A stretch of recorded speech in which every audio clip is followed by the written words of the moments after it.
thank you very much for participating in these paired breakout sessions. Again, I'm very sorry that I can't be there in person. I wish I could to lead these discussions, but hopefully you've started these discussions and you'll carry them out, and it'll make you richer culturists for having done so. Now, when I say that Matthew Arnold is the first culturist, I should actually say that he's the first person to be called a culturist. Because in fact, all nations throughout history and the nations around the world today, they promote, protect, and defend their traditional majority cultures. They're all culturists. But he was actually called by the exact term culturist. And for further clarification, Matthew Arnold was called a culturist, but culturism didn't exist yet.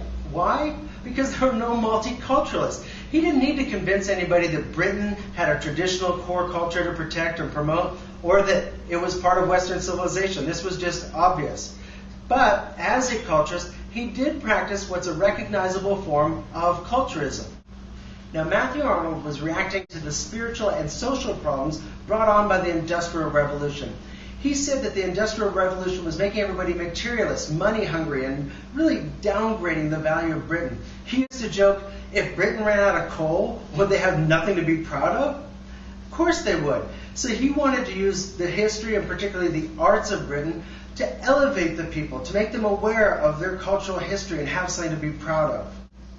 Now, in his most famous book, Culture and Anarchy, he popularized the term Philistines. He called people Philistines. And you know what that means. It means somebody who has no culture. Now, if I call you a Philistine, how does that make you feel? Does that make you angry? Does it make you think, oh my God, maybe I ought to elevate myself? What would be the uses of this word? So now I'm going to ask you to turn to your neighbor and talk about what would be the general impact if people started calling each other Philistines again. How would Britain react?